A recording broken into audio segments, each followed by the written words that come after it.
Muy buenas tardes para todos. ¿Se me escucha? Sí, se escucha. Hola, ¿se me escucha? Así se escucha. Bueno, muy buenas tardes para todos. La Cátedra de Bioética del quinto curso de la Facultad de Medicina de la Universidad Nacional de Itapúa, con el apoyo de la Sociedad Científica de Estudiantes de Medicina de la misma universidad, les damos la bienvenida a esta videoconferencia denominada Prescripción de antidepresivos, dilemas éticos de la práctica clínica. La ponencia estará a cargo del Dr. Marcelo Higgins, quien es especialista en psiquiatría clínica, posee una diplomatura en neuropsiquiatría clínica, especialista en demencia y otras afecciones neurodegenerativas, diplomatura en neuropsicología y neuropsiquiatría del adulto, maestría en neuropsicología, docente médico e investigador en la Cátedra y Servicio de Psiquiatría de la Facultad de Ciencias Médicas de la UNA. Le escuchamos, doctor.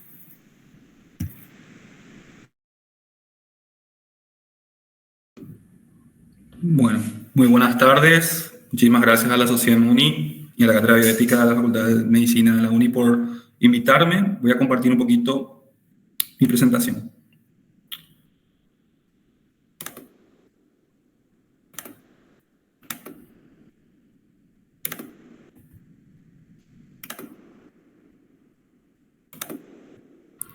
Ok.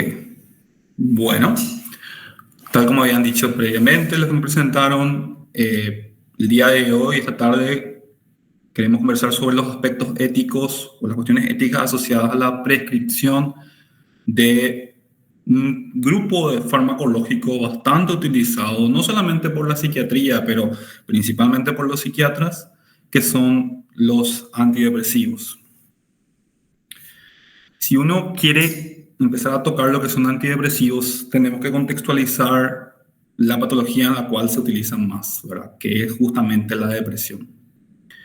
Cuando uno piensa en la depresión, y seguramente muchos de ustedes ya vieron alguna materia relacionada a salud mental o alguna materia relacionada a psiquiatría como tal, o psiquiatría como tal, van a tener en claro un contexto clínico en el cual podemos decir que hay algo, un conjunto de signos y síntomas que construyen un síndrome que en caso de psiquiatría llamamos trastorno, y ese trastorno va a caracterizarse, aparte de la presencia de esos signos y síntomas, por una alteración funcional de la persona. Muchas veces la sociedad en general considera, cuando piensa en depresión, piensa algo parecido a esta imagen, pero no siempre va a mostrarse así. Muchas veces las personas con depresión clínica incluso, ¿verdad?, que implica también tener una alteración funcional junto con la serie de síntomas y signos, van a igual parecer que están normales o que no tienen ninguna afectación importante en su vida. Entonces, muchas veces eso genera que haya un sector de la población que considere que la depresión capaz no sea una patología real o que únicamente es alguien que está triste y que le da demasiada importancia a sus emociones y por eso dice que está deprimido, cuando realmente la depresión es una entidad clínica que ya está, probablemente sea uno de los cuadros médicos más antiguos con un nombre propio, ¿verdad? O capaz no se le llamaba depresión como tal, sino se le llamó antes ya como melancolía, que ya desde la época de la historia antigua tenemos descripciones bastante parecidas a lo que hoy en día llamamos depresión, que hay en múltiples contextos. Para poner un ejemplo, ya en la época de los griegos, y en los griegos y los romanos empezaron a hablar de melancolía, a un tipo de depresión que realmente no es igual que la depresión que hoy en día el DSM-5 considere como un trastorno de depresión mayor, sino que era una depresión, y tampoco es lo que hoy en día consideramos depresión como características melancólicas. La melancolía para los griegos y los romanos era probablemente una depresión con muchos síntomas ansiosos. Pero incluso en estos dos, un caso es una ánfora con una pintura y el otro es un tallado, grabado en la piedra, se demuestra la muerte de Ajax en la Ilíada, en la cual Ajax tiene un episodio depresivo que está descrito dentro del texto y que finalmente se suicida dentro de ese episodio depresivo. Entonces ya los antiguos entendían que existía una entidad, un estado particular de la persona que llevaba incluso en su peor escenario a que esta misma persona pueda tener ideas suicidas o conductas relacionadas con el suicidio y termine en su muerte por suicidio.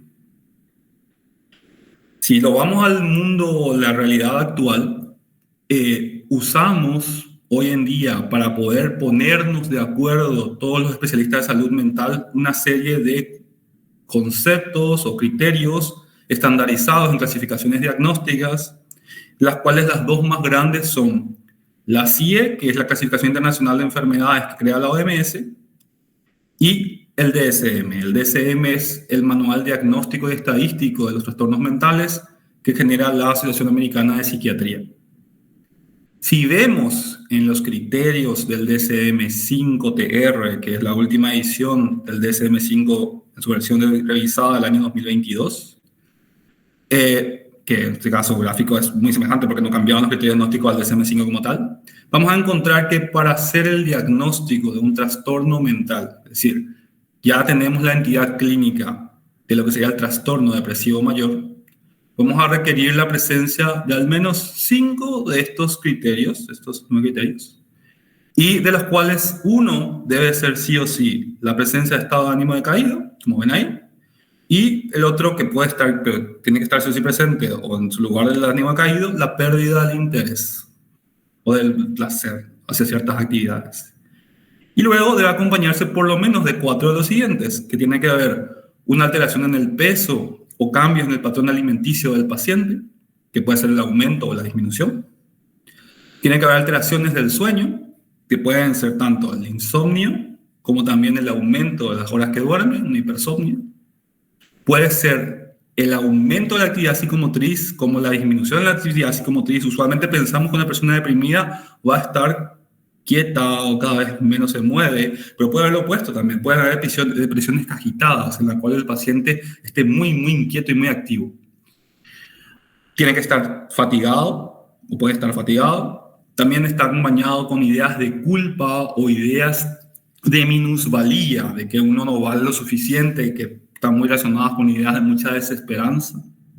Tiene que estar acompañado con una alteración de la concentración, que realmente se traduce en una alteración de una función cognitiva que se llama función ejecutiva, que tiene que ver tanto, colabora con la atención, como también con otros procesos como la memoria del trabajo, la capacidad de poder llevar a cabo tareas complejas y de inhibir estímulos que distraen. Y si bien las conductas relacionadas al suicidio son algo transdiagnóstico, pueden acompañar a cualquier trastorno mental o incluso en personas sin trastornos mentales puede haber conductas relacionadas al suicidio. En el caso del trastorno depresivo mayor, se considera que uno de sus criterios diagnósticos es la presencia de ideas relacionadas con la muerte, ideación suicida o conductas relacionadas al suicidio como tal. Si tenemos la presencia de 5 de estos criterios diagnósticos y aparte una alteración en la funcionalidad de la persona, es decir, que se altere la forma en que esa persona funcionaba en su contexto familiar, en su contexto laboral, en su contexto académico, entonces, y que esto dure por lo menos 2 semanas o más, y que esté presente la mayor parte de estos síntomas la mayor parte de los días y otra vez la mayor parte del día, entonces hablamos clínicamente de la presencia de un trastorno depresivo mayor en lo que hoy en día aceptamos como la definición consensuada del cuadro. Esos síntomas son traducción de alteraciones a nivel del cerebro, ¿sí? Si bien la mejor forma de abordar los trastornos mentales, como el cerebro es muy complejo y el cerebro únicamente no es un órgano más que está contenido en el cráneo, sino que el cerebro aparte permite que la persona interaccione con el medio y genera ahí un efecto más sinérgico, no podemos quedarnos únicamente en las definiciones biológicas.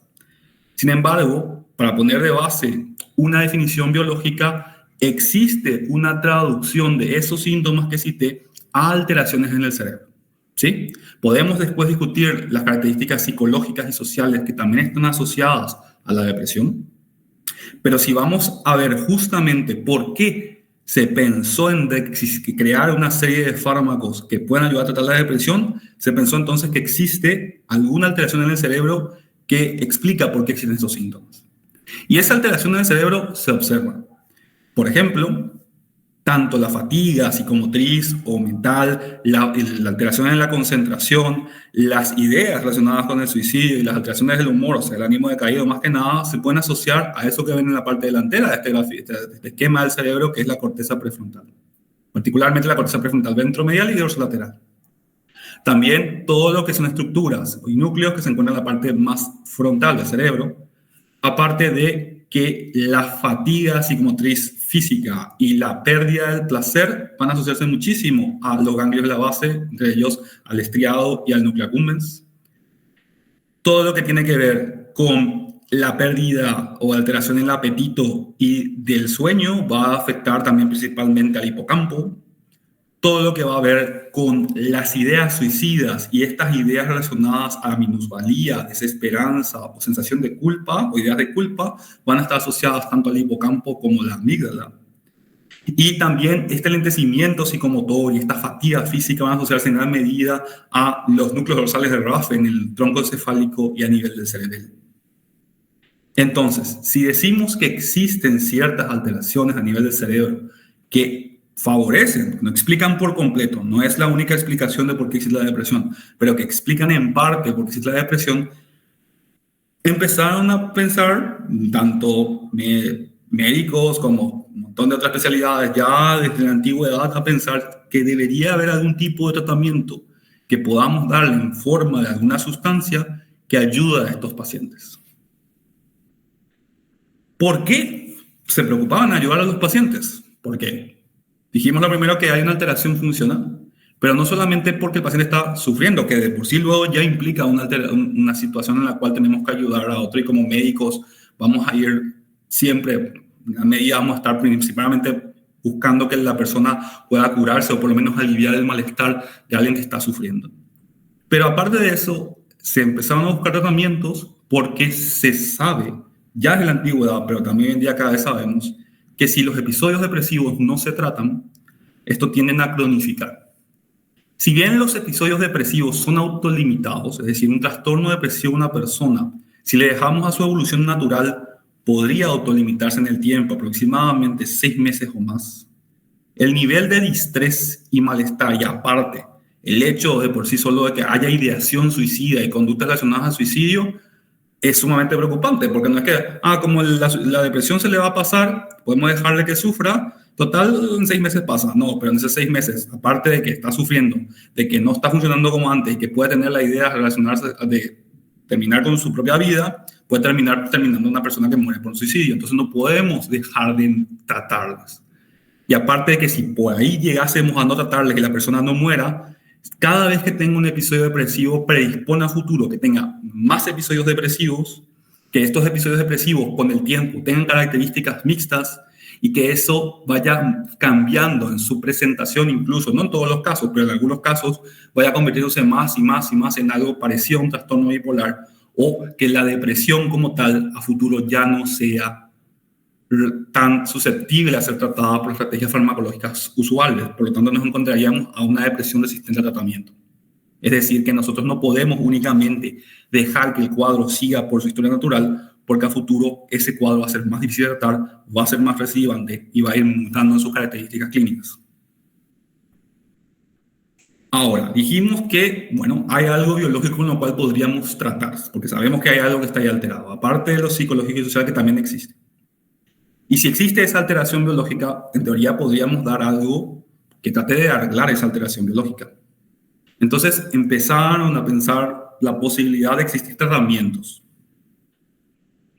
Los fármacos antidepresivos que hoy en día tenemos buscan actuar sobre una serie de receptores. Ahora bien, ahí va a empezar una parte clave. Hay mucha gente que critica a la psiquiatría porque le acusan a la psiquiatría de defender una teoría que era la teoría del déficit serotoninérgico de la depresión. Eso realmente, si bien no digo que no haya psiquiatras que lo hayan defendido, nunca realmente se habló así 100%. No era que decir, o por lo menos la mayoría de los psiquiatras que estaban bien formados en el tema, no dicen que alguien está deprimido porque no tiene serotonina. Eso es una mentira. Sí. No hace ni siquiera eso tampoco el antidepresivo. El antidepresivo busca actuar sobre receptores, entre ellos, por ejemplo, acá en el gráfico, lo que dice el 5-HT es serotoninérgico, y ahí van a ver abajo ICRS, inhibidores de reacción de noradrenalina y serotonina, que sería IRNS, o más arriba, también otro tipo de neurotransmisores, como norepinefrina o noradrenalina, también dopamina, también un montón de otros receptores que van a actuar tanto en la neurona presináptica como en la neurona posináptica. También en la capacidad de recaptación por el mismo receptor, como también en los diferentes tipos de enzimas que degradan los neurotransmisores en la hendidura sináptica y también en el caso de la neurona posináptica en receptores que van a cambiar la expresión de receptores sobre la neurona posináptica. Pero no es ahí únicamente donde actúa el antidepresivo, ni siquiera es su función principal.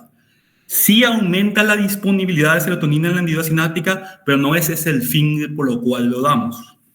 El fin por el cual damos el antidepresivo es por esto otro. ¿Por qué queremos que aumente la serotonina en la hendidura sináptica o los otros neurotransmisores que queremos que aumenten? Porque lo que queremos a la larga es que la neurona y las neuronas y los diferentes circuitos neuronales aumenten la expresión y producción de BDNF, o sea, el factor neurotrófico derivado del cerebro.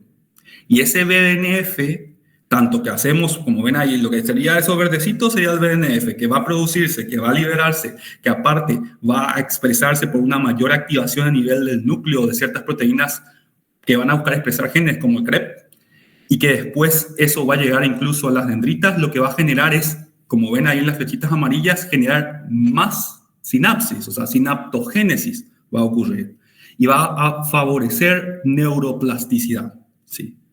Si yo el antidepresivo que le doy a mi paciente creyese que solamente le doy antidepresivo para aumentar la serotonina, ¿por qué no actúan de inmediato? Porque, si ustedes se acuerdan de las clases de farmacología, el antidepresivo tarda 4 a 6 semanas en actuar. Si fuese únicamente lo que haga aumentar la serotonina en la hendidura sináptica, eso no tendría sentido, porque lo que finalmente hace para actuar sobre la clínica no es solamente aumentar la serotonina, lo hace puntualmente, pero ese aumento de la serotonina no es el blanco o el fin final del tratamiento, sino lo que el tratamiento busca es aumentar la sinaptogénesis, favorecer mayor neuroplasticidad, con eso favorecer reacciones más adaptativas del paciente y que finalmente ahí podamos superar el cuadro, ¿sí? Ese es el fin real. Por eso hay muchos ataques a la psiquiatría diciendo que solamente le dicen que aumentan o bajan ciertos neurotransmisores, y no es así. De hecho, probablemente sea un mal nombre. O sea, el hecho de que se le diga inhibidores selectivos de recaptación de serotonina realmente describe el mecanismo por el cual actúan, pero no el fin último que hacen a la hora del tratamiento farmacológico de la depresión e incluso de otros cuadros que vamos a ver un poquito más adelante. Entonces, estos fármacos que fueron surgiendo se agruparon en grupos. Capaz estos ni siquiera son todos los grupos, de hecho son más. Pero en forma genérica tenemos, por ejemplo, los antidepresivos tricíclicos, que fueron uno de los primeros grupos que se inventaron. El problema de ellos, uno de los que tenemos todavía en Paraguay, por ejemplo, circulando y utilizando es amitriptilina, aunque realmente no a dosis como antidepresivo. Realmente la amitriptilina que hay en Paraguay, la dosis que hay disponible es principalmente, hay gente que lo usa como hipnótico, es decir, para ayudar con el sueño, y también como tratamiento de migrañas o de cefaleas en general. Existen otros antidepresivos tricíclicos, pero fueron dejándose de usar tanto por el hecho de que tienen muchos efectos adversos, que vamos a hablar un poquito más adelante, justamente esas consideraciones a la hora de prescribir. Y también tenemos otros mucho más utilizados, como los inhibidores selectivos de recaptación de serotonina, los ICRS, que son probablemente el grupo particular antidepresivo más prescrito a nivel mundial, entre los cuales tenemos un montón de medicaciones como la fluoxetina, paroxetina, sertralina, citalopram, fluvoxamina. Y tenemos los inhibidores de la recaptación de noradrenalina y serotonina, que no solamente tocan la serotonina en la hendidura sináptica, sino que también aumentan la disponibilidad de norepinefrina, noradrenalina. Y ahí tenemos, por ejemplo, en Paraguay la venlafaxina y la duloxetina. Y luego tenemos otros, que ahí entran un montón de otros fármacos, como por ejemplo el bupropión, que no toca serotonina, sino que toca noradrenalina y dopamina. Tenemos la mirtazapina, que toca un montón de receptores, aparte de serotonina y norepinefrina, y que sirven mucho para otros tipos de cuadros, que tienen que ver con más problemas a la hora de insomnio. Tenemos a la trazodona, y otros, la vilazodona y otros montón de fármacos que fueron surgiendo y más novedosos que buscan tener actuaciones bien específicas sobre lo que queremos apuntar como síntomas del paciente. Estos fármacos van a actuar sobre un montón de receptores. Si vemos este gráfico, vamos a encontrar arriba que hay receptores de norepinefrina, que es la primera fila, y aquellos que son más, los puntitos más lilas, son a mayor afinidad hacia ese receptor. En el rojo sería una afinidad moderada, en el naranja una afinidad menor y la amarillo ya casi negligente, ¿sí? Entonces, en gran mayoría van a unirse a receptores de noradrenalina, serotoninérgicos, van a bloquear receptores H1. Eso, siempre que nosotros, cuando hablo de receptores H1 me refiero a receptores de histamina, y siempre que yo bloquee receptores histaminérgicos, voy a probablemente generar sueño y aumento de apetito. Ahí, por ejemplo, la metilina bloquea receptores H1 y por lo tanto funciona para dormir. Y en Paraguay a veces se le prescribe para dormir, para que un paciente pueda dormir. Tenemos también, por ejemplo, bloqueo de receptores de acetilcolina, bloqueo de receptores alfa-adrenérgicos, bloqueo de receptores combinados de norepinefrina y serotonina, entre otros. Ahora, ¿cómo fue que llegamos a este tipo de drogas?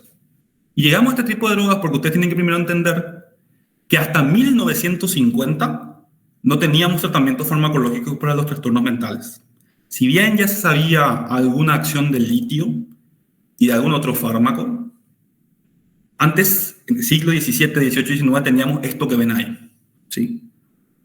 Y muchas veces desde nuestra mirada actual podemos decir, mira, qué manga de salvajes eran esa gente del siglo XIX, XVIII, pero eran lo que ellos entendían que pasaba. Nosotros del cerebro sabemos muy poco hasta ahora. De hecho, es probablemente la estructura más compleja que conocemos y hasta ahora lo conocemos súper poco en general de cómo actúan diferentes sectores entre sí, cómo las redes neuronales terminan produciendo cosas. Y cada día se descubren más cosas del cerebro.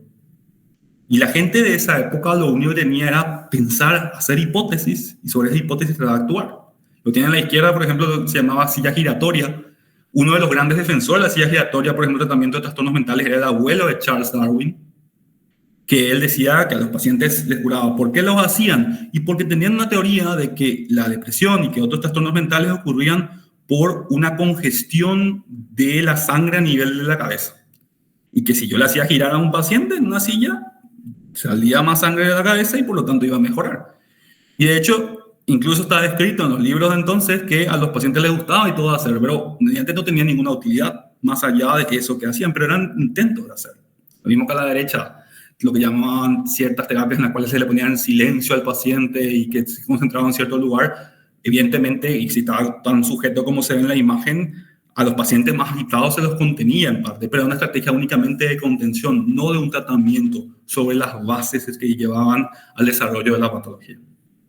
Sin embargo, en la década del 40 y 50, una serie de estudios que se fueron haciendo permitieron entender mucho mejor ciertos fármacos, muchos de ellos encontrados en forma ocasional o por serendipia, y que finalmente hicieron toda una revolución desde los años 50, trayendo consigo una disminución enorme de la gente que está internada en hospitales psiquiátricos, haciendo que un montón de personas puedan funcionar en el día a día tomando medicaciones.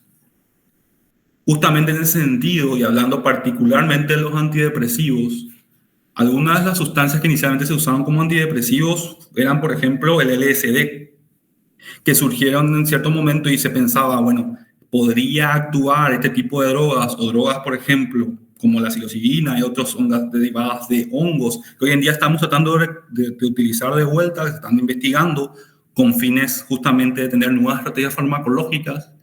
Y en ese entonces se encontraba ya, bueno, estas sustancias medio que actúan, y cómo actúan, y empezaban a ver que, por ejemplo, bloqueaban receptores serotoninérgicos. Les llamaba la atención. Pues no podían traducir todavía en la práctica y el problema era que como eran sustancias adictivas, no le podían utilizar.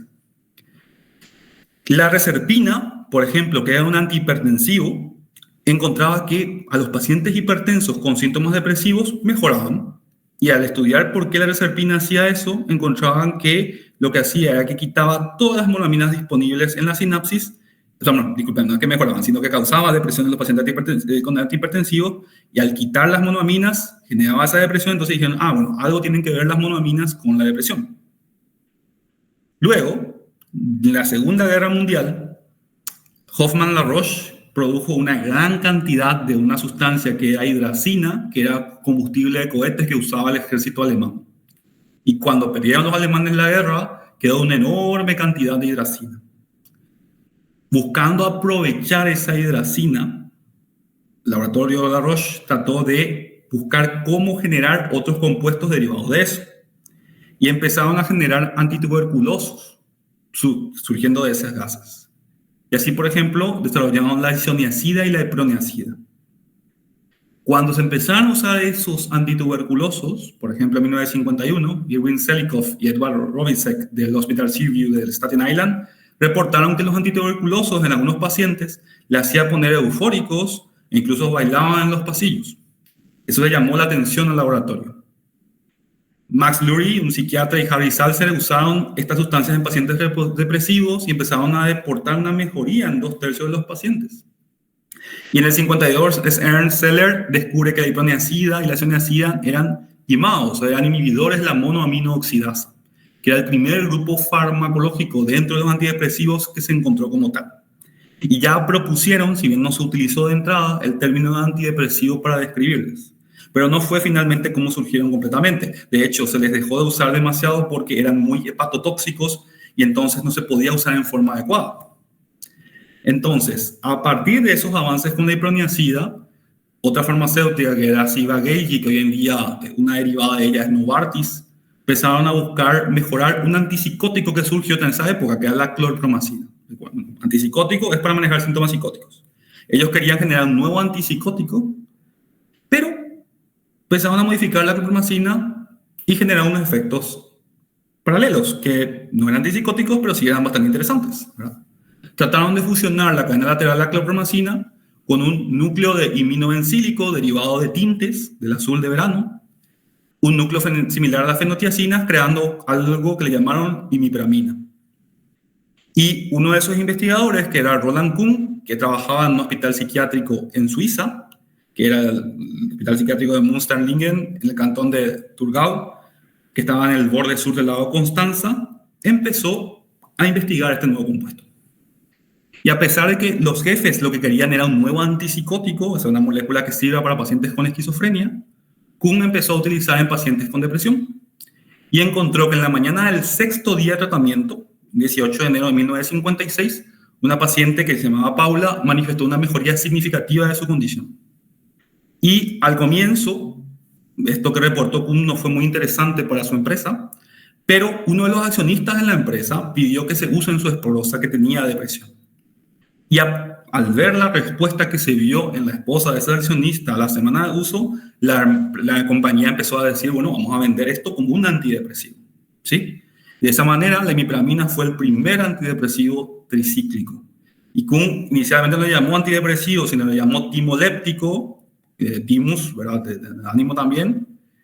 Y los otros investigadores de la época empezaron a buscar otros términos y volvieron al término antidepresivo, y ahí ya se quedó el término antidepresivo como tal.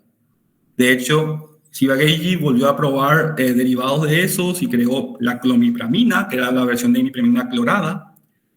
Y al comienzo hubo mucho entusiasmo porque vieron muchos buenos resultados, pero tampoco era demasiado bueno. 2/3 de los pacientes respondían, mientras 1/3 no respondía, y que respondía más que nada al placebo, de algo semejante al placebo, o sea, no era una respuesta demasiada con el fármaco. Y también empezaron a discutir qué tipo de paciente era más apropiado para el antidepresivo. Y en la época tenían un concepto de algo que se llamaba depresión endógena, que era la depresión que no tenía una causa, algo puntual, externo, que podía generar la depresión, y decían, bueno, los antidepresivos vamos a darlos a las depresiones endógenas. Eso, por ejemplo, fue mutando, y una de las críticas o uno de los problemas que hay con la prescripción de antidepresivos es que hoy en día damos antidepresivos a todos los que tengan síntomas depresivos. Y eso ni siquiera era algo que se probó al inicio o que tenían la idea inicial los mismos que produjeron el fármaco. Hoy en día tenemos que hay una prescripción que cada vez es mayor a nivel mundial. Por ejemplo, en el Reino Unido se calcula que entre 5 al 16% de los adultos reciben tratamiento con antidepresivos. Incluso hay otra estadística que dice que 1 de cada 6 adultos de los países desarrollados en algún momento de su vida recibió un tratamiento con antidepresivos. El aumento de la prescripción se debe en parte al uso de antidepresivos por mayor tiempo, es decir, cada vez más se deja en el tiempo el antidepresivo, o sea, el médico que le inició no lo retira. Hay un mayor uso de ICRS, que son inhibidores selectivos de la activación de serotonina, que son fármacos que tienen menos efectos adversos, por ejemplo, que los tricíclicos, que hoy en día son los más utilizados, y como se les considera más benignos o con pocos efectos adversos, se prescriben mucho. Y hay un aumento de las dosis de ICRS en uso. Cada vez los psiquiatras y en general otro tipo de médicos también, porque no solamente los psiquiatras las prescriben, cada vez prescriben a dosis más altas o van aumentando en la dosis que van usando con los pacientes. En un estudio cualitativo donde se analizó los patrones de prescripción de antidepresivos de médicos generales justamente en el Reino Unido, se encontró que los prescriptores buscaban siempre hacer lo correcto para los pacientes. Ese es un punto muy importante. La mayoría de los médicos, ¿verdad? Los médicos y las médicas, nunca va a buscar hacer daño a los pacientes, ¿sí?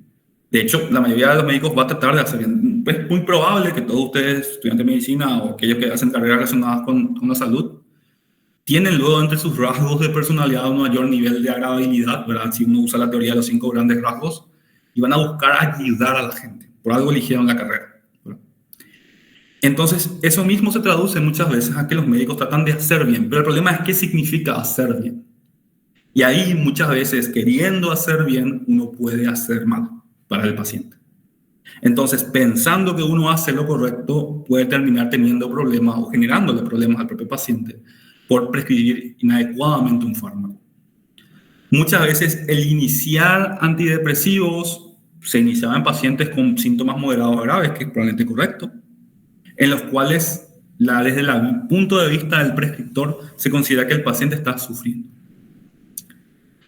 Este es un gráfico de ese estudio, entonces hay factores que aumentaban la probabilidad de que el prescriptor recete antidepresivos y otros factores que disminuían la probabilidad de que el prescriptor recete antidepresivo. Y si uno ve entre los factores que hacían que un prescriptor, o sea, un médico, inicie, mantenga en un punto de vista intermedio o a largo plazo el antidepresivo, se encontraban, por ejemplo, los síntomas depresivos del paciente, su severidad y el nivel de malestar que tenía. Por ejemplo, a veces también la expectativa del paciente. Si el paciente se va con el médico, muchas veces en nuestra cabeza está, el paciente viene con el médico, entonces quiere un fármaco. Y por eso tengo que darle un fármaco. Sí o sí tengo que darle un fármaco. Esa es una idea que tenemos en la cabeza y que a veces el paciente lo necesita, ¿verdad? Que el paciente dice, no, yo quiero que me des algo, doctor, para poder mejorar, ¿sí? Hay otras veces que, por ejemplo, mantenerlo en el tiempo se da porque pensamos, o los médicos piensan, yo le di un ICRS y entonces el ICRS que le doy no es muy malo o tiene pocos efectos adversos, entonces no hay problema que le dejen el tiempo, ¿sí? Y si veo otra vez, por ejemplo, en el largo plazo, si yo pienso, si le doy este fármaco en particular y el paciente justo está en este fármaco, no es tan malo, por lo tanto le puedo dejar en el tiempo porque no genera ningún malestar. Esos son algunos, no voy a tocar todos, pero son algunos de los puntos de que estos médicos fueron reportando en este estudio. En cambio, habían otros factores que hacían que no lo utilicen tanto. Por ejemplo, también la petición del paciente de no usar un fármaco, porque es también nuestro paciente que puede venir, que tenga la idea de que, no, yo quiero que me indiques un tratamiento, pero que no sea con un antidepresivo. Y en ese sentido no prescribir el antidepresivo. O también que la percepción del médico sea de que el paciente capaz no estaba sufriendo tanto, o que los síntomas eran leves, o que no eran tan disfuncionales y por lo tanto no lo prescribía. O que considerando el riesgo de las comorbilidades que tiene el paciente, capaz no lo prescribo, ¿sí? O que capaz, como yo veo que mis otros colegas no prescriben tanto, también yo capaz no lo prescriba. Entonces, esos serían otros factores que disminuían el uso del fármaco. Cada vez que sale una nueva medicación al mercado, tenemos poca información sobre la seguridad de ciertos fármacos, ¿sí? Si bien hoy en día, ya con todo el tipo de ensayo que tiene que tener un fármaco específico para salir al mercado, igual hay dudas. Y muchas veces salen fármacos que ni siquiera están aprobados, por ejemplo, por agencias regulatorias. Hay muchos antidepresivos, por ejemplo, en Paraguay y en todo el mundo, pero para poner ejemplo en nuestro país, que están ahí disponibles, pero que si ustedes, por ejemplo, revisan las guías o la aprobación de la FDA no están aprobadas para el uso para la depresión, según FDA. Entonces, ¿por qué eso no está aprobado o está aprobado? Va a ser de acuerdo a una cantidad de datos estadísticos sobre lo que finalmente la agencia regulatoria o la empresa farmacéutica va a terminar quitando al mercado del fármaco. Y muchas veces no sabemos toda su seguridad. Entonces, la responsabilidad legal y ética del médico es hacer un consentimiento informado con el paciente. Y muchas veces ese consentimiento, si bien siempre lo posible tiene que ser escrito, muchas veces va a incluir esa conversación, esa discusión entre un paciente que consideramos competente, y de hecho, según la Ley de Salud Mental Paraguaya, la Ley 7018, se asume la competencia de toda persona, de entrada, salvo que haya algo que nosotros pensemos por lo cual no es competente, y un psiquiatra calificado o un médico por su defecto, ¿sí? Y esa discusión, y siempre que hagamos un consentimiento informado con un paciente sobre un fármaco, tiene que incluir qué fármaco estamos ofreciéndole, cuáles son los tratamientos alternativos, cuál es el diagnóstico y pronóstico del paciente, cuáles son los riesgos y beneficios de la medicación propuesta y también los efectos adversos posibles, cuáles son los riesgos y beneficios también de los tratamientos alternativos y cuál sería la consecuencia de no aceptar el tratamiento como tal. Ese consentimiento también debería incluir en los antidepresivos hablar sobre el tiempo de tratamiento. Es muy común, tanto en Paraguay como en el resto del mundo, que lo que haga el paciente con depresión es tomar el antidepresivo, percibir que está mejor y suelta la medicación. O lo contrario también. Tomar el antidepresivo y como nadie le dijo que no deje de tomar, sigue tomando. Y el médico que le ve que si no se va más con el psiquiatra, se va con el clínico y el clínico le sigue prescribiendo como tomaba al paciente, vamos a seguir manteniéndole y toma. Hay que entender que la depresión tiene fases de tratamiento. Este, por ejemplo, es un gráfico de Kupfer que muestra las fases principales del tratamiento de la depresión. Si yo veo el curso de la enfermedad, veo ahí, por ejemplo, donde dice eutimia, que sería el ánimo normal, algún ánimo normal, pero la variante normal de una persona o que no está con un cuadro patológico. Y a medida que va disminuyendo eso, yéndome a un ánimo cada vez más decaído, yo llego probablemente a un punto de una depresión clínica. Eso llega a un punto en el cual me inicia el tratamiento y ahí ven cómo la curva sube. La fase del tratamiento va a durar desde que tomo el antidepresivo hasta que los síntomas desaparezcan y haya una remisión tanto sintomática como funcional. Muchas veces hay remisión sintomática sin haber remisión funcional, entonces el tratamiento no terminó todavía, o sea, no terminó la fase aguda. Yo para poder considerar que terminé fase aguda tengo que tener tanto la remisión sintomática y funcional. Muchas veces el paciente siente que no están más los síntomas, aunque no recuperó su trabajo, aunque no vuelva a funcionar como antes, aunque no tiene buenas relaciones con su familia como antes. Y entonces, deja igual el fármaco, como ya dejó los síntomas, suelto, no había remisión funcional, lo más probable es que tenga una recaída, como ven ahí donde dice relapse. Si yo finalmente llego a la remisión, tengo que explicarle al paciente que eso va a implicar que igual el paciente tenga que tomar por lo menos 6 a 9 meses el tratamiento que estábamos a la dosis que le estábamos usando para el tratamiento de fase aguda. ¿Por qué? Porque eso es la fase de continuación. Y la fase de continuación lo que va a buscar principalmente es prevenir recaídas. ¿Y por qué usamos fase de continuación? Porque hay un montón de estudios hechos con antidepresivos, con un montón de pacientes, donde encontramos que si le suspendemos rápido esos fármacos, lo más probable es que tengamos recaídas. Entonces, en esos 6 a 9 meses voy a tener que continuar con el fármaco. Y luego viene la fase de mantenimiento, y ahí entramos en un tema más complejo. Porque en la fase de mantenimiento yo voy a tener que considerar un montón de factores, donde incluyo también los factores psicosociales del paciente, y donde incluyo también la historia previa del paciente. Si este es el primer episodio depresivo, probablemente yo pueda quitarle ya y ir reduciendo gradualmente el antidepresivo hasta que el paciente esté sin fármacos. Pero si yo tengo un paciente con múltiples historias de múltiples cuadros depresivos, con mala respuesta en el pasado, capaz esa fase de mantenimiento va a alargarse a 1 año, 2 años o incluso en forma indefinida. Y a la hora de hacer el consentimiento informado, yo tengo que explicar eso al paciente. Que el tratamiento que voy a darle puede ser corto considerando por lo menos 6 a 9 meses en la fase de continuación, y eso sin contar cuánto tiempo me tardó la fase aguda, o un tratamiento que puede ser más largo. Y eso va a implicar ciertos cambios para el paciente y va a implicar manejar ciertos efectos adversos. Y todo eso debiese estar en la conversación entre el tratante y el paciente a la hora de proponer un tratamiento con un antidepresivo. ¿Por qué? Porque van a haber efectos adversos. Van a haber efectos adversos que van a alterar en un paciente que de por sí tiene un cuadro depresivo, que ya implica todo lo que estuvimos hablando, le voy a sumar algo por un fármaco que le estoy dando. ¿Por qué le voy a dar finalmente el fármaco? Porque el fármaco funciona. Pero tengo que entender, por eso riesgo-beneficio, que yo voy a darle un fármaco que va a ayudar con esto, pero tengo que hablarle que podrían haber efectos adversos. Y ahí esos efectos adversos van a tener mayor o menor peso dependiendo de las características propias de mi paciente. Y entender que van a haber un montón de efectos adversos. Efectos adversos por la capacidad anticolinérgica del fármaco. Y eso, por ejemplo, un paciente que tiene dificultades de concentrarse va a estar peor, o puede estreñirse, o puede tener un montón de alteraciones por ese efecto anticolinérgico que tenían, por ejemplo, ahí, como ven, los tricíclicos tienen más. Pueden haber algo que se llama acaticia, que viene del griego katos, que es silla, o sea, akatos es sin silla, o sea, no se puede quedar quieto, no se puede sentar, pues tiene que se mueve. Esa acaticia puede generarse por por algunos antidepresivos. Puede haber agitación, puede haber sedación con ciertos fármacos, ciertos antidepresivos pueden generar muchos efectos sedativos. En pacientes con convulsiones, o sea, con antecedentes de epilepsia, puede dar una convulsión, ¿sí? Si no está bien tratado.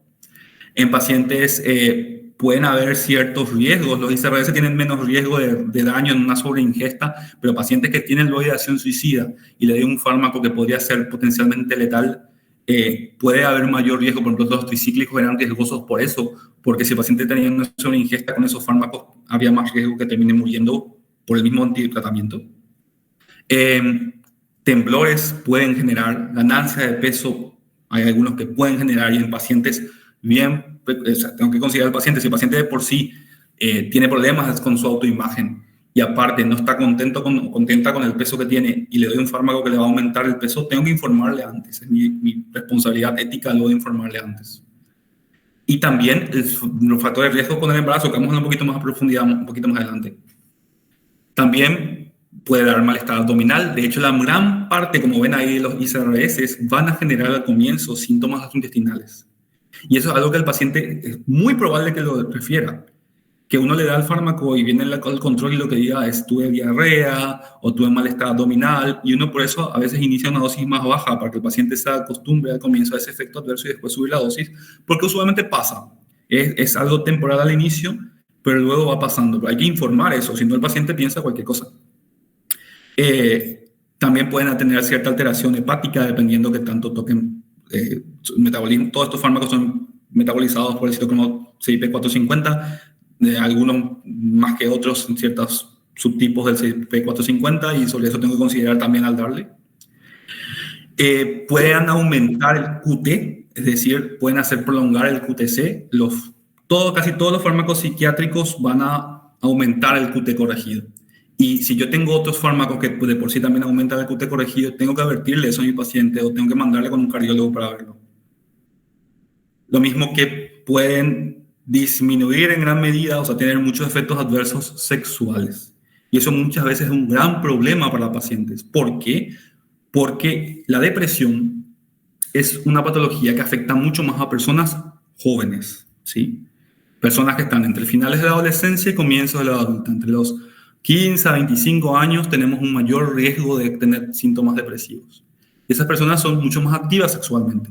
Y si yo, aparte de un paciente que está deprimido, le doy un fármaco que altera otra vez su funcionamiento sexual, muchas veces va a ser una causa inicial que el paciente va a dejar el fármaco o que va a dejar el tratamiento como tal. Y eso va a tener todos los riesgos, la disfunción funcional y la ideación suicida que puede estar asociada. Entonces yo tengo que explicarle eso al paciente y considerar esa alteración en su sexualidad. Comparándole, por ejemplo, con otros fármacos psiquiátricos, vamos a ver que va a haber una enorme cantidad de síntomas de disfunción sexual, por ejemplo, asociado a la vaccina, que es un IRNS, un inhibidor de la recaptación de noradrenalina y serotonina, a los ICRS que ven ahí al lado de la risperidona y a los tricíclicos, pero van a haber otros fármacos, otros antidepresivos con menos efectos adversos sexuales, como el bupropión, la vortexetina, la mirtazapina, la duloxetina, que podría indicarle justamente en ese perfil de mi paciente. También hay que entender que algunos de estos fármacos van a alterar el sueño y tenemos luego como un síntoma la depresión, el insomnio o el exceso de sueño. Entonces voy a tener que tener cuidado de qué fármaco darle si yo quiero actuar sobre uno u otro extremo. Te dije que íbamos a hablar un poquito más con el embarazo. Al comienzo que surgieron los ICRS se pensó que no tenían muchos efectos sobre el embarazo, pero a medida que se fueron estudiando más, se encontraron algunos de ellos que sí tenían. Por ejemplo, hasta el 2005 se pensaba que la paroxetina era relativamente segura en el embarazo, pero luego se encontró que la paroxetina puede asociarse, por ejemplo, a anomalías cardíacas, particularmente en el primer trimestre, al igual que aumenta el riesgo de cualquier malformación congénita importante. Y de hecho, viendo así como grupo a los ICRS, pueden tener riesgo de tener un parto prematuro, menor peso al nacer, malformaciones cardíacas, particularmente con paroxetina, hipertensión pulmonar persistente en el recién nacido. Puede haber, en el caso de la madre, después del nacimiento, un aumento del sangrado, porque como actúan sobre la serotonina y también en las plaquetas hay receptores serotoninérgicos, pueden haber una afectación en cuanto a la coagulación, que puede tener contigo hemorragias en el posparto. Y a nivel del niño también puede haber irritabilidad, llanto constante, vómitos, temblores, aumento del tono muscular, problemas de alimentación, problemas con el sueño. Ahora bien, estos son excepciones. Eso quiero también poner bien en claro. La gran mayoría de los ICRS, sin contar la paroxetina, la paroxetina sí tiene un riesgo, por ejemplo, mayor. Y en ese caso lo que tiene que hacer el médico es no darle paroxetina a una embarazada. Pero hay otros ICRS que sí tienen un perfil mejor en el embarazo y que podría darle incluso. Y ahí voy a tener que hacer un análisis costo-beneficio. Si tenerle a una mujer embarazada con síntomas depresivos moderados a graves, incluso a veces con síntomas psicóticos, porque en el periodo de embarazo hay muchos riesgos de tener cuadros afectivos, entre ellos trastornos depresivos mayores, incluso tan graves como para que desarrollen síntomas psicóticos. Y en ese contexto, tengo que analizar en un costo-beneficio si es mejor o no tratar el cuadro, y muchas veces voy a considerar que es mejor tratar el cuadro. Entonces voy a tener que dar un antidepresivo por el bien general, tanto de la madre como del niño. Y en ese sentido, si yo uso los fármacos que son apropiados y adecuados, no hay ningún riesgo a futuro. Pero sí tengo que considerar que hay otros que voy a tener ese riesgo como tal y que yo tengo que informarle. Y también, por ejemplo, hacer un consentimiento informado de medicar a una mujer embarazada y decirle, mira, estos fármacos están, yo quiero indicarte uno. Hay estas posibilidades, pero considero ahora mismo que el riesgo es mayor que no tratando que tratando, y que si tratamos ahora vamos a tener un mejor resultado futuro. Lo mismo que cuando ya nace y hay que alimentar a través de lactancia materna, van a haber ciertos antidepresivos que van a pasar de la leche materna y poder afectar al recién nacido, pero otros que no. Por ejemplo, la sertralina tiene menos efectos adversos y que tranquilamente se le puede dar a una mujer que amamanta. En el caso de niños y adolescentes, los principales ICRS se permiten para ciertas edades que van desde 10, 12 años que se pueden indicar. Van a variar más o menos en cuanto a su aprobación de la FDA para qué edad específica. Pero sí hay que hablar de un black box warning que tienen los antidepresivos como grupo. La FDA obligó a poner a todos los fármacos antidepresivos, particularmente los tricíclicos, los ICRS, los IRNS, todos ellos, una advertencia de que los antidepresivos podrían aumentar la ideación suicida. Eso es un poco paradójico, ¿no? La depresión tiene ideación suicida, el antidepresivo podría aumentarla. Pero ahí hay una crítica que hace, y incluso dice que hasta personas de la FDA, dicen niños y adolescentes, pero realmente hasta jóvenes de 24 años podría ser, que vendría a ser el sector más afectado por la depresión.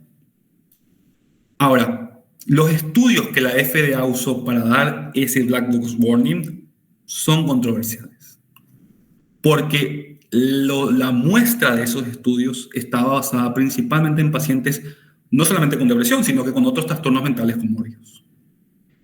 Y la ideación suicida es mucho más común en pacientes con trastornos mentales. De hecho, las personas que se mueren por suicidio, 9 de cada 10 tenían antecedentes de trastornos mentales. Entonces, probablemente hay un sesgo en los estudios que la FDA usó para eso. No significa por eso que no haya el riesgo. Es decir, que si yo indico un antidepresivo en un niño o adolescente, al igual que un adulto joven, o cualquier persona en general, yo tengo la obligación de revisar estos síntomas y ver si aparecen o no. Y por eso es muy usual que cuando se prescribe un antidepresivo se haga una consulta de control muy próximamente, ¿sí?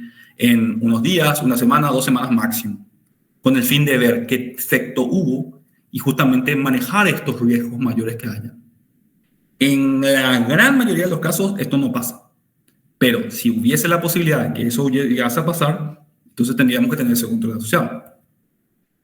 En adultos mayores también tenemos otros problemas. Por ejemplo, hay ciertos fármacos que pueden aumentar los temblores. La fluoxetina, por ejemplo. La fluoxetina es un ICRS que si indica en un adulto mayor, puedo tener un riesgo mayor de que tenga más temblores. Y más todavía si tiene Parkinson y le pongo otra vez una fluoxetina, voy a tener peores otra vez signos motores. La paroxetina, por ejemplo, en adultos mayores, como tiene mucha afectación anticolinérgica, puede empeorar síntomas cognitivos. Entonces tengo que elegir bien qué tipo de fármaco voy a darle a ese adulto mayor y lo mismo que informarle bien de esos efectos adversos y considerar ese riesgo-beneficio que estuvimos hablando. Lo mismo la posibilidad de antidepresivos, violencia y suicidio. Que hablamos del riesgo asociado al suicidio, pero también hubo casos de vuelta. Veamos, acá por ejemplo está lo que la FDA y el Servicio de Salud de Canadá, por ejemplo, respondieron sobre estos efectos. Por ejemplo, 80 homicidios asociados con uso de sertralina, 50 con venlafaxina y 29 con fluoxetina. Parecen llamativos los números, pero si uno ve la cantidad de personas, por ejemplo, en Canadá o en Estados Unidos que usan antidepresivos, realmente los números son mínimos. Sin embargo, el riesgo está. ¿Por qué probablemente ocurrió esto? Porque probablemente no eran depresiones únicamente, sino que eran los antidepresivos tienen un efecto también adverso, pero vendría a ser una mala indicación del fármaco en caso de ciertos cuadros, como por ejemplo el trastorno bipolar. El trastorno bipolar tiene episodios depresivos, pero los episodios depresivos del trastorno bipolar usualmente no trato con de hecho, no debo tratar con antidepresivos solos. Puedo tratar con antidepresivos en combinación con un estabilizante o con un antipsicótico. Muchas veces el trastorno bipolar empieza con episodios depresivos y no sabemos todavía que es un trastorno bipolar. Y le tratamos con un antidepresivo. Y lo que hacemos a veces es algo que se llama un switch o un viraje, que vendría a ser que le doy antidepresivo a un paciente que aparentemente es depresivo y de repente, en una semana, el paciente tiene un episodio maníaco o hipomaníaco. Y ese episodio maníaco o hipomaníaco hace que sea más impulsivo, hace que tenga más conductas de riesgo, hace un montón de cosas que pueden terminar finalmente en la muerte por suicidio o que sea violento. Entonces, probablemente en muchos de estos casos fue una mala prescripción. Lo mismo que en ciertos pacientes con trastorno bipolar tipo 2 o incluso en pacientes en trastorno bipolar, ocurre un fenómeno que se llama ACID, o sea, por sus siglas en inglés, que es disforia asociada al antidepresivo, que es que cada vez que tienen más síntomas depresivos, no son síntomas depresivos normales, sino son características mixtas, el ánimo es más disfórico que triste o decaído, y el paciente se pone más agresivo, más hostil, que fue por el uso crónico de antidepresivo en un paciente que realmente no tendría que haber usado en antidepresivos solos. Luego está la posibilidad del síndrome de discontinuación. El síndrome de discontinuación es un conjunto de signos y síntomas que ocurren cuando hay una suspensión abrupta de un antidepresivo. Ya se piensa, o sea, de hecho hay reportes de que las compañías farmacéuticas sabían ya del síndrome de discontinuación desde el momento que surgieron los primeros ICRS y también algunos tricíclicos. Y la teoría sobre el síndrome de discontinuación es que es por la afectación de ciertos cambios que hay a nivel de las proteínas transportadoras de serotonina o receptores postsinápticos. ¿Qué vendría a ser el síndrome de discontinuación? Y vendría a ser como una abstinencia. No es igual, en el sentido de que una abstinencia lo definimos para otro tipo de cuadros, pero a la hora de suspender la administración usual del fármaco, esos receptores que estaban regulados a la alza, porque el fármaco estaba actuando de una forma de tener mayor disponibilidad de serotonina en la hendidura sináptica, le quito esa mayor disponibilidad, la neurona se va a desesperar porque estaba más acostumbrada a tener más serotonina disponible. La neurona entonces empiezo a expresarme mucho más receptores y no están utilizándose, o mis receptores estaban muy poco sensibles al no tener serotonina o muy sensibles a no tener serotonina, entonces desarrollo una serie de signos y síntomas por no tener más ese efecto que hacía el fármaco. Este síndrome de discontinuación puede aparecer de diferentes maneras, tanto en síntomas físicos como psicológicos. Entre síntomas físicos puede haber mareos, que el 65% de los casos va a tener mareos. cefalea en un 53%, fatiga en un 45%, pero aparte de esos síntomas como la gripe, a veces al suspender un antidepresivo el paciente puede venir con rinorrea, con fatiga, por esa suspensión abrupta. Forma síntomas neuromusculares como mialgias, temblores, sensación de parestesias. A nivel sensorial puede haber como ciertas sensaciones como de shock eléctrico que siente el paciente por momentos. A nivel gastrointestinal pueden haber náuseas, a nivel cognitivo puede haber alteración de la memoria o la atención, a nivel cardiovascular puede haber, por ejemplo, taquicardia, a nivel sexual puede haber eyaculación prematura o a nivel vulvodinia. A nivel psicológico puede haber síntomas de rebote de los síntomas de base, por ejemplo, volver a aparecer la depresión o empeoramiento del ánimo. Puede haber irritabilidad, agitación, nerviosismo o enojo, conductas que pueden ser de inquietud o incluso de agresividad verbal o física, puede haber insomnio de rebote, o hasta incluso tener síntomas psicóticos. ¿Cuándo aparece esto? Y cuando usualmente hay una suspensión abrupta del antidepresivo, ¿sí? No va a aparecer siempre, y si se hace una reducción apropiada y con un manejo apropiado, no tendría por qué ocurrir.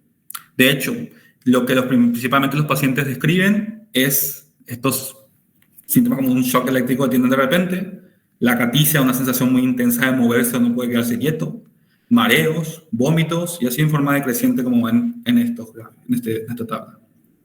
¿Cuáles son los antidepresivos que más frecuentemente van a dar síndrome de discontinuación? Los que tengan vida media más corta, ¿sí? En ese sentido, es muy probable ver un síndrome de discontinuación con mayor cantidad de síntomas muy intensos con la nafcina, por ejemplo. Si vamos a los ICRS, puede ser, por ejemplo, con la paroxetina, que tiene una vida media súper corta, o con la duloxetina. Con la mirtazapina, describe ahí como muy frecuente, tampoco es tan frecuente como tal, o sea, las dosis que solemos usar no son muy altas tampoco. Y a medida que vamos con vidas medias un poco más largas, tenemos menos efectos adversos. La vortioxetina, por ejemplo, su metabolito activo, que es la norvortioxetina, dura en sangre 24 días. Entonces, es muy poco probable que genere un efecto adverso, o sea, un síndrome de discontinuación muy intenso. También tenemos la situación de que hay mucha prescripción de antidepresivos en forma off-label. De hecho, el nombre antidepresivo capaz está equivocado. Vimos por qué se le puso, pero hoy en día lo usamos para un montón de cosas. De hecho, los antidepresivos son el tratamiento de primera línea para los trastornos de ansiedad también. ¿Por qué? Porque actúan también de la forma que dijimos. Aumentan el BNF, favorecen la plasticidad cerebral. Con eso, favorecen también que el paciente responda mejor a los síntomas ansiosos. También son excelentes antiimpulsivos. O algunos de ellos son muy buenos hipnóticos. Por ejemplo, la trazodona, la mirtazapina o la metililina. Se pueden usar para problemas del sueño. Para los pacientes que son muy impulsivos, sirven como antiimpulsivos. Ya dijimos que algunos pacientes pueden hacerle más impulsivos, en otros pueden disminuir la impulsividad, como la fluoxetina, la citalopram, los ICRS en general. Y en pacientes con demencia pueden servir para muchas cosas, para manejar la agitación, para manejar ciertas conductas desinhibidas que pueden tener el paciente, podrían ayudar. Todo esto muchas veces no está aprobado por la FDA o por la agencia regulatoria, pero a la hora de la aplicación en la práctica y en las guías clínicas sí aparecen. Y por lo tanto lo podemos usar incluso como off-label en ese aspecto. Sin embargo, siempre que lo use de vuelta, tengo que tener ese análisis costo-beneficio y que el beneficio de mi paciente sea mucho mayor al daño posible y que el paciente esté bien, tanto el paciente como su familia, estén bien informados de lo que está pasando. Ahora, finalmente, ¿cómo yo voy a hacer éticamente o profesionalmente para tener una buena prescripción? Entendiendo todos estos riesgos que están asociados y que yo tengo que informar a mi paciente y tengo que considerar sus perspectivas. Me gustó mucho esto que te da un artículo, justamente este artículo que hablaba de los británicos, que una forma adecuada que considere todos estos aspectos y que debería hacer luego la práctica diaria, que muchas veces los psiquiatras, por lo menos pienso que la mayoría de los psiquiatras lo usamos y que entendemos principalmente, es que nuestro tratamiento no es únicamente el prescribir fármacos, sino que la intervención principal que hacemos con los pacientes se basa en la alianza terapéutica que tenemos con ellos. Un tratante que tenga un muy buen relacionamiento en el sentido profesional con su paciente va a tener mejores resultados que uno que no tiene. Y si en el curso de tratamiento tanto las perspectivas del paciente como del tratante se pueden poner de acuerdo, capaz no estamos 100% de acuerdo en todo, pero de tener objetivos claros que respeten la perspectiva del paciente sobre sus opciones, sobre lo que considera prudente o no, sobre qué considera más apropiado en ese momento de su vida usar o no, o si considera que lo que le está pasando es tan grave como para requerir un fármaco. Y las perspectivas del tratante en el sentido de entender las guías clínicas apropiadas, la comorbilidad del paciente que tenga o no, qué características tiene ese propio paciente para poder prescribir algo. Y que podamos ponernos de acuerdo utilizando una confianza mutua que viene de que el paciente respeta al profesional por el conocimiento que tiene y que el tratante tampoco minimiza al paciente por no entender las cosas o por considerarle que es alguien que no va a entender, no va a poder decidir las cosas. Si el tratante considera al paciente como hasta cierto punto, que de hecho lo es, ¿verdad?, su igual a la hora de poder tener que es otra persona igual que él, tienen que poder decidir en conjunto un curso de tratamiento. La mayoría de los psiquiatras, pienso yo, que tratamos de poder poner sobre la mesa a los pacientes las opciones terapéuticas que hay y tratamos de tomar con ellos esa decisión.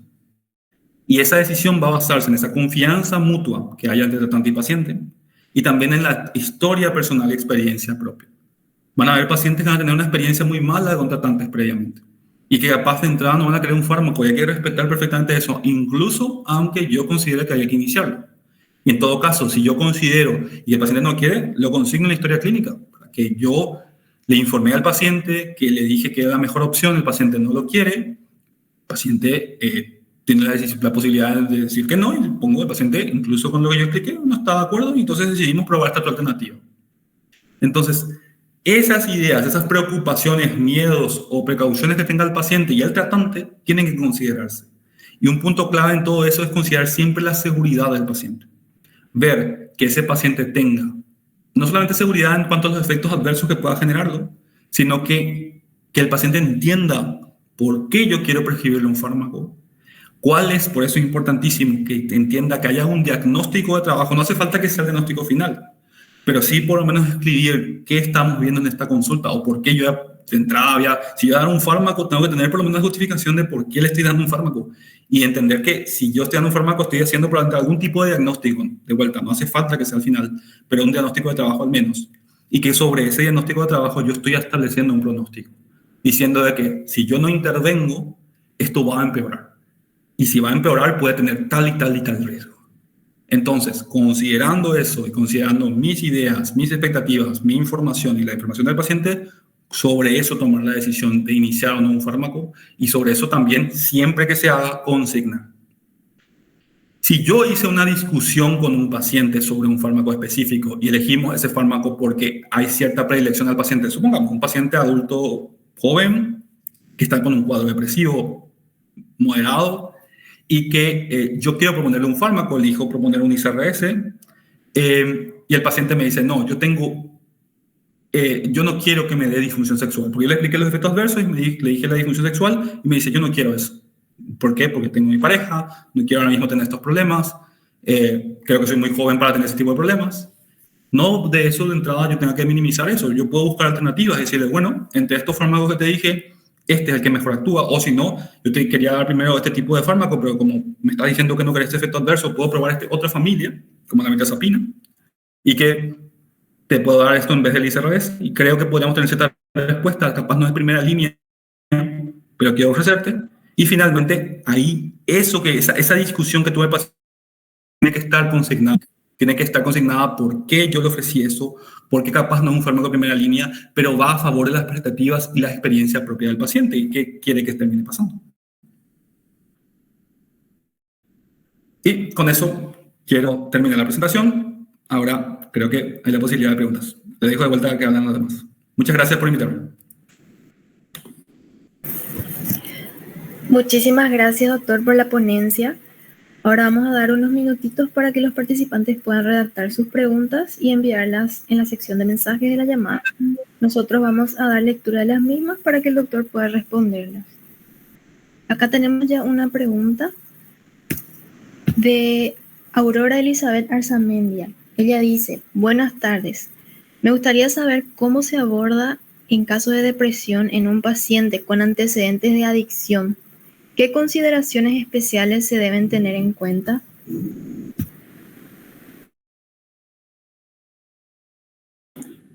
Perfecto. Bueno, siempre que haya un trastorno de una conducta adictiva comórbida con otro trastorno mental, ahí tenemos dos formas de abordar el caso. De entrada, yo antes de poder realizar completamente el tratamiento de la depresión, porque estamos hablando de depresión en este caso, voy a tener que primero abordar la conducta adictiva. Si yo no abordo el consumo de sustancias u otra conducta adictiva en ese paciente, es muy poco probable que mi tratamiento que le dé funcione. Porque esa conducta adictiva, vamos a decirle de cierta forma es sencilla, va a ensuciar el cuadro, ¿sí? Va a haber otros síntomas que van a confundir, me van a poder hacer pensar que sea otro tipo de cuadro, no finalmente un cuadro depresivo.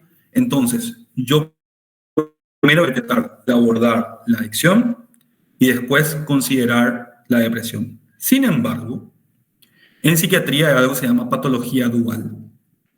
¿Qué es patología dual? Patología dual es cuando tenemos un trastorno mental acompañado por algún tipo de conducta adictiva. Si trastorno mental más conducta adictiva, eso es patología dual. Cuando tenemos patología dual, yo sé que en otras especialidades significa otra cosa, pero para la psiquiatría patología dual es eso. Cuando tengamos patología dual, es muy probable, ¿sí? Y de hecho, depende con quién se habla, ¿verdad? Pero hay expertos que te dicen que todos los casos luego son duales. Pues si tenemos un cuadro de depresión con un consumo de sustancias, muchas veces los pacientes hacen el consumo de sustancias como una forma de automedicación. ¿Sí? Y de hecho es muy probable que el que está usando tienen cierto efecto euforizante. Por ejemplo, un paciente con depresión, a veces lo vamos a encontrar con consumo de cocaína o consumo de algún tipo de estimulante, porque el estimulante mejora sus síntomas depresivos efectivamente, y el paciente capaz empezó en forma recreativa con el consumo, pero a la larga mantuvo porque mejora también sus síntomas depresivos. Entonces tenemos un paciente que con lo que tenía trató de tratar su cuadro, y lo que nosotros tenemos que hacer en ese caso, aparte de manejar su cuadro de consumo, es también decirle, bueno, yo veo que tenés síntomas depresivos, capaz incluso eso favoreció que estés consumiendo, entonces también te quiero ofrecer un tratamiento para eso. Y a veces al hacer tratamiento continuo, conjunto, de tanto la adicción con el tratamiento, mejora lo otro, porque si le mejora los síntomas depresivos, una de las causas o motivadores iniciales por lo cual el paciente terminó teniendo una conducta adictiva era ese cuadro depresivo, le dio una alternativa, eso mejoró al paciente, mejora también su control de la conducta adictiva y va mejorando ambos. Pero sí, si yo hago el diagnóstico, ya sea como la escuela que tenga uno, si yo hago el diagnóstico de una conducta adictiva comórbida con ese paciente y considero o no que sea una patología dual, entonces yo primero tengo que también abordar la adicción, porque si no me va a confundir. Me va a confundir y ese paciente no va a estar lo suficientemente estable como para que yo pueda empezar a tratar el otro cuadro que está comórbido, en este caso la depresión. No sé si respondí la pregunta, creo que respondí. No sé. ¿Sí? ¿Algo que quiera aclarar más sobre eso?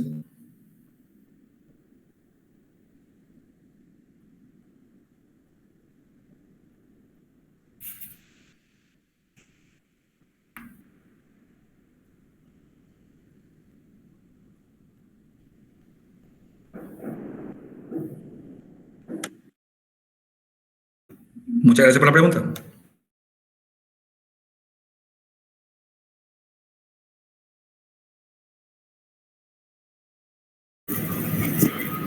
Ángeles Cohen pregunta, ¿qué hacer si un paciente rechaza los antidepresivos pese a estar en riesgo de suicidio?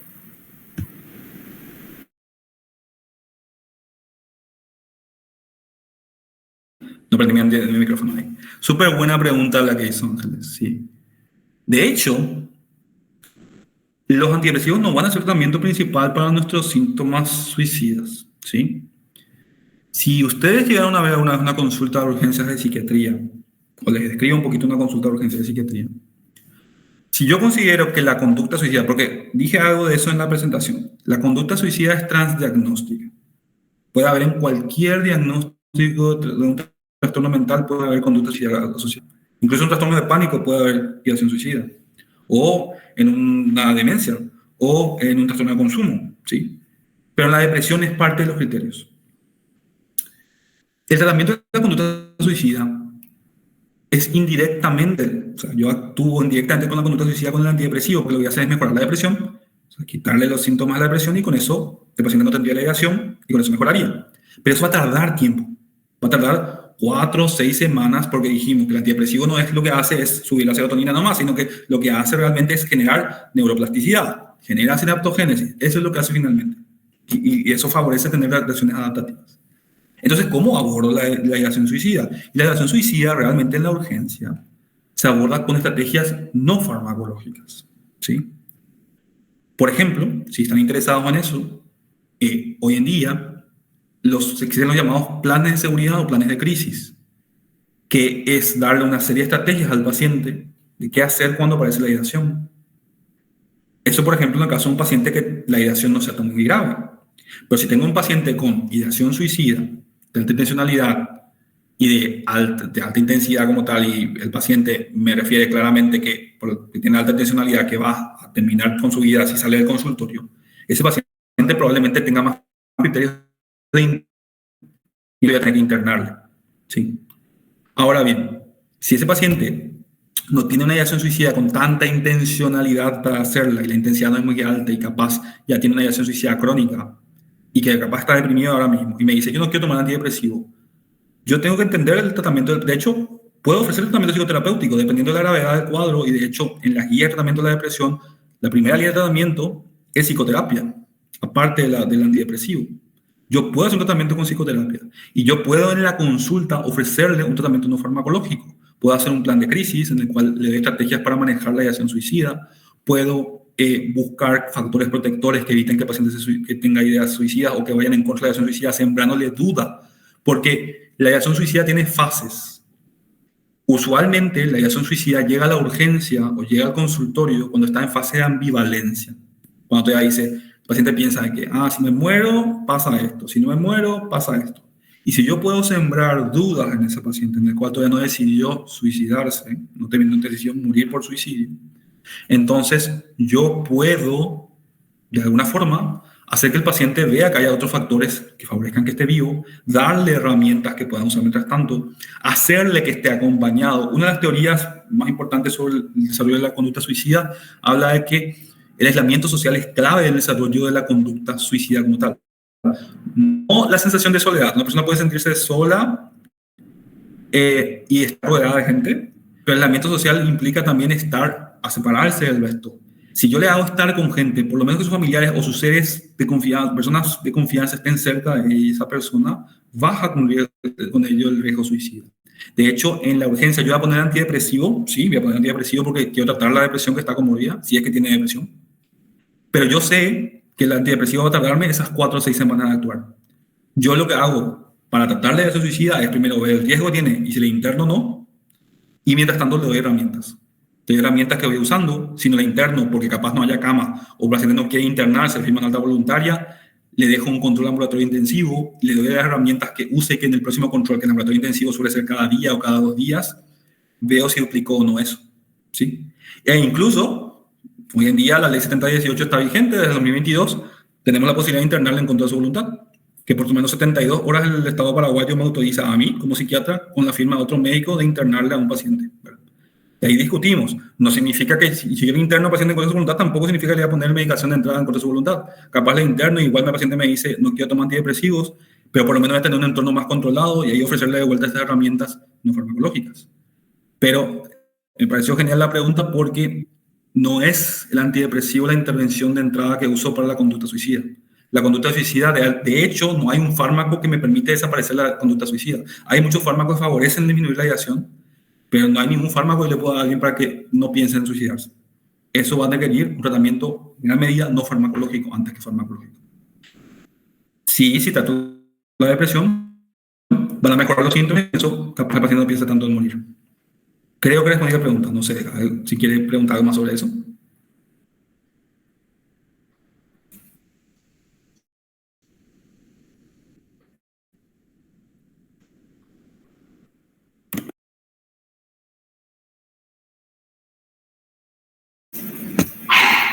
Tenemos otra pregunta, doctor. ¿Cómo se trataría a un paciente anciano con depresión, con demencia, pero que requiere tratamiento farmacológico? Otra muy buena pregunta. Un paciente, ahí hay que diferenciar dos cosas. Un paciente anciano con depresión, o sea, un paciente adulto mayor con depresión, y un paciente que es adulto mayor con depresión con demencia.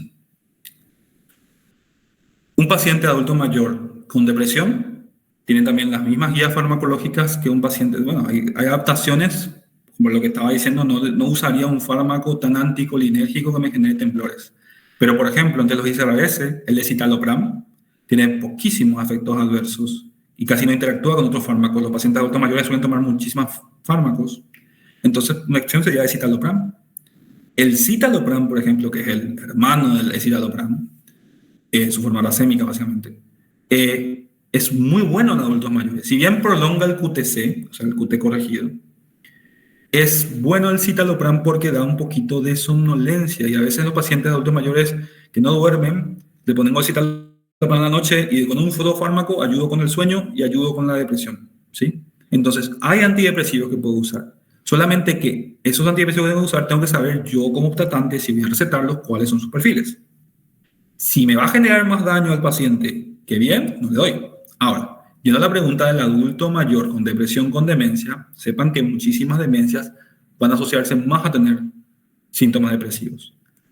Hay una clasificación antigua de demencias, que hoy en día casi no se usa, pero yo creo que es súper útil, porque nos permite diferenciar las demencias que tienen cuadros, por ejemplo, depresivos, que era la clasificación de demencias corticales, subcorticales y córtico-subcorticales. Bueno, las demencias subcorticales, o sea, todo lo que toque abajo, o sea, lo que están tanto ganglios de la base como tronco encefálico, que ahí entra Parkinson, entra Huntington, entra parálisis supranuclear progresiva, entra degeneración corticobasal, entra esclerosis múltiple que ya puede llevar a demencia.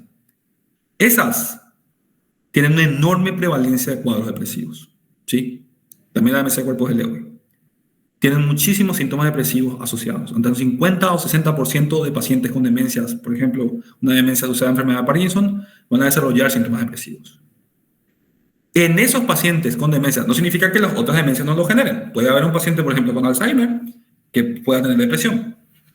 En los pacientes con demencias, los fármacos antidemenciales ayudan ya con los síntomas depresivos. Alzheimer, por ejemplo.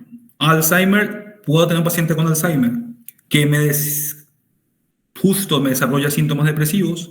Yo con su donepezilo o su ribastigmina, que es su medicación antidemencial, su inhibidora de acetilcolinesterasa, ese ya va a ayudar con los síntomas depresivos por la fisiopatología que llevó al desarrollo de síntomas depresivos en ese paciente. Los antidemenciales en los pacientes con demencia ayudan con la gran mayoría de síntomas psiquiátricos. Es decir, si el paciente está psicótico, antes de ponerle de entrada un antipsicótico, capaz optimizo el antidemencial. Si está ansioso, optimizo el antidemencial. Si está con síntomas depresivos, optimizo el antidemencial. Si está impulsivo, optimizo el antidemencial. Ese de entrada va a ayudar en el Alzheimer con ese paciente. En un Parkinson, sí, la ribastigmina ayuda bastante con la demencia de enfermedad de Parkinson, pero ahí capaz puedo agregar un antidepresivo, sumarle. El Alzheimer también, si no me mejora con el antidemencial, puedo sumar un antidepresivo. Pero de entrada pensar que el antidemencial, optimizar el antidemencial, va a servir muchísimo mejor para poder manejar esos síntomas. Porque es un paciente con demencia, con depresión. Pero si el paciente es adulto mayor, sin demencia, con depresión, uso un antidepresivo, solamente que adecuo a la población que estoy usando, ¿sí? Y siempre considero que el paciente es competente, siempre que sea competente, y le digo los efectos adversos, y le digo, señor, señora, puede pasar esto, yo creo que es prudente usar este fármaco, ¿qué considera usted? Me dice, no me gusta tal cosa, no me gusta porque me sube de peso, fantástico, usamos otro que no sube de peso. Y consignamos la historia clínica. Y si puedo hacer firmar un consentimiento informado porque capaz considero que es importante que esté por escrito luego, lo hago, ¿sí? Pero es muy buena pregunta, me parece muy buena pregunta. No sé si respondí la pregunta o si hay otras preguntas.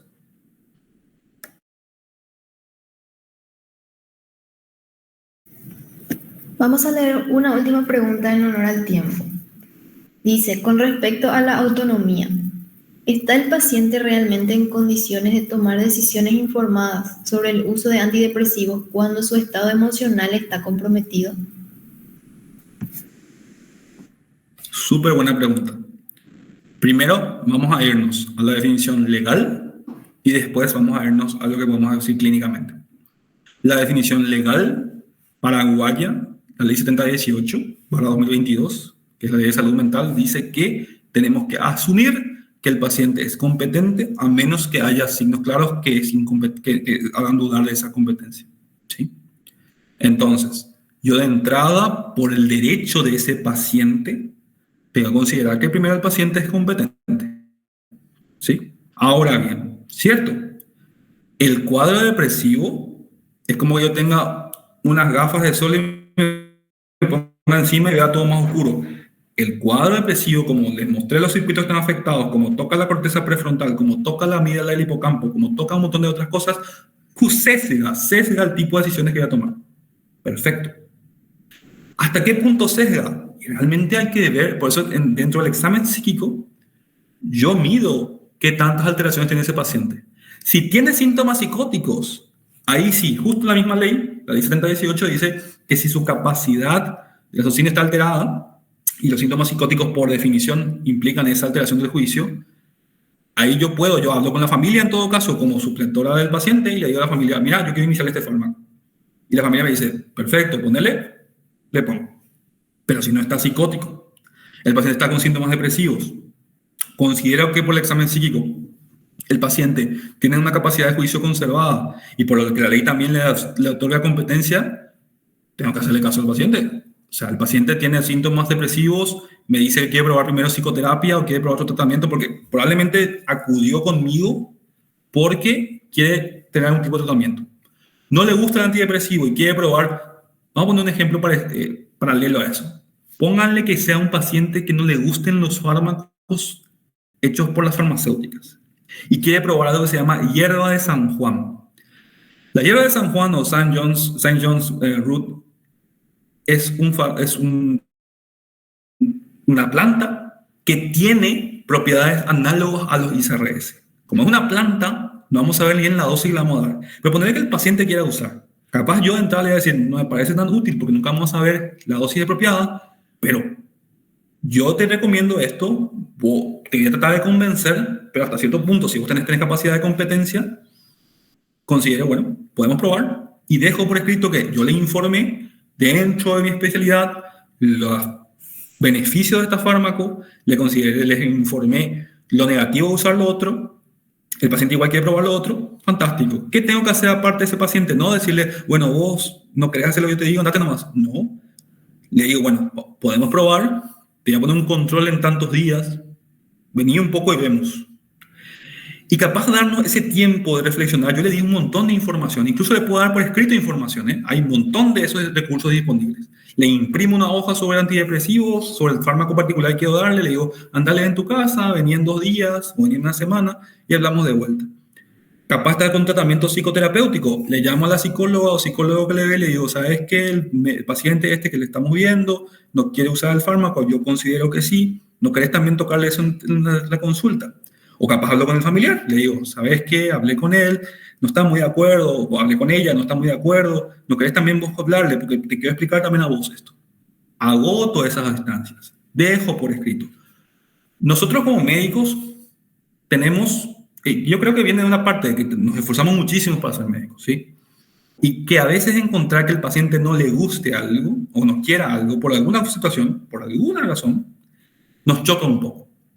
Pero tenemos que entender que esa otra persona que está ahí, aunque tenga una enfermedad, aunque con trastornos mentales, el concepto de enfermedad capaz es un poco complicado, pero aunque tenga un trastorno, esa persona tiene un montón de otras características que tiene. Y si por mi examen psíquico yo veo que su juicio está conservado, es decir, que el paciente puede tomar decisiones, aunque tenga un cuadro depresivo, ese paciente tiene derecho a tomar esas decisiones. Porque si yo le quito ese derecho, primero que nada, ¿quién soy yo para quitarle ese derecho? ¿Verdad? Y segundo, yo estoy haciendo una cierta actitud de violencia al hacer eso, ¿sí? Aunque yo quiera como médico hacer un mayor bien. Yo tengo las limitaciones propias de la legislación. Ese paciente podría enojarse tranquilamente y denunciarme, y me parece correcto incluso que me denuncie, porque yo no tengo por qué, aunque yo tenga la ciencia de mi lado, no tengo por qué imponer eso a otra persona, si esa persona no quiere que se haga. Y me mandaron otra pregunta. No sé si respondí esa pregunta o no sé si tenemos otra pregunta que mandaron ahora, no sé qué pasó. ¿Qué hacer?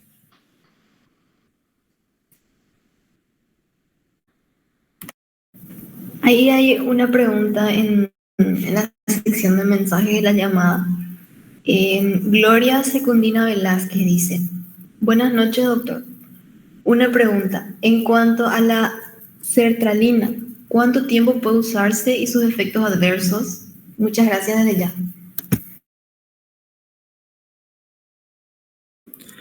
Súper buena pregunta. Como hemos mostrado en la presentación, ¿cuánto tiempo puede usarse? Tiene que adecuarse a las características del paciente. Si es un primer episodio, se podría considerar pasada la fase de continuación. Cuando hablo de fase de continuación, hablo de que primero pasamos fase aguda, que era hasta que desaparezcan los síntomas.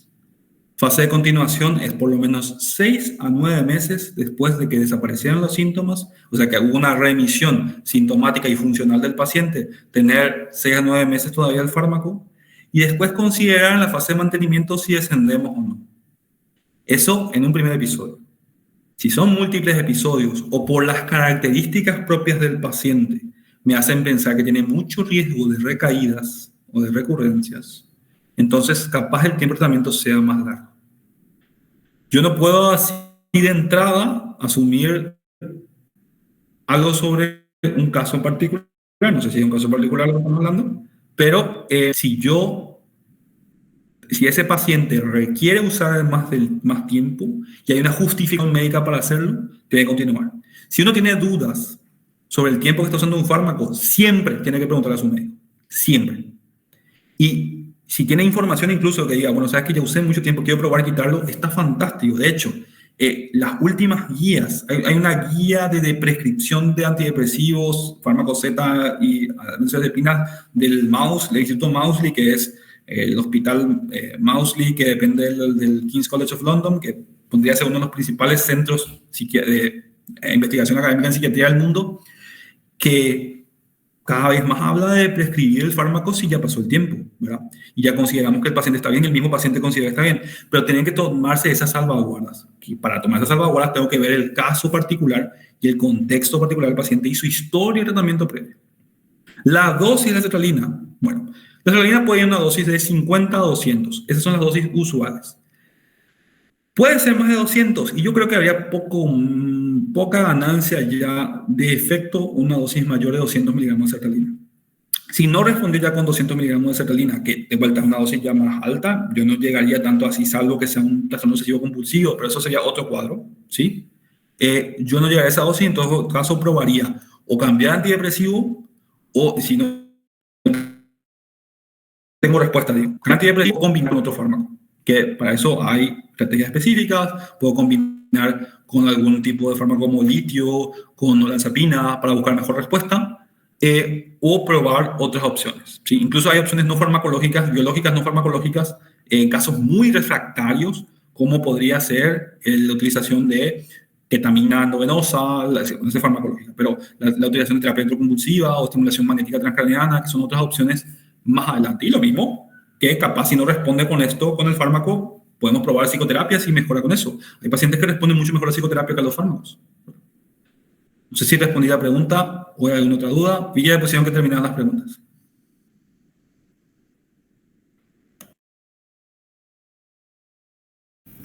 Bueno, en honor al tiempo, entonces damos por finalizado el espacio de preguntas. Damos gracias al doctor por la excelente ponencia, por su tiempo y por haber compartido con nosotros sus conocimientos. Estamos seguros de que va a ser de beneficio para nuestra formación académica, así también para la población en general. También agradecemos a los participantes por estar presentes el día de hoy. Recordarles que el link para acceder al certificado se enviará en el grupo de WhatsApp. Les reiteramos que deben completar correctamente con sus datos para que posteriormente los certificados puedan ser remitidos de forma correcta. Nuevamente, muchísimas gracias, doctor, y esperamos contar con usted para futuras actividades. Muchas gracias por la invitación y qué bueno que haya tanta gente. Tuvimos 70 personas, súper bien para hablar de este tipo de temas. Le felicito también por organizar este tipo de actividades. Muchas felicidades, chicos. Muchas gracias, doctor. Buenas noches a usted y muy buenas noches para todos.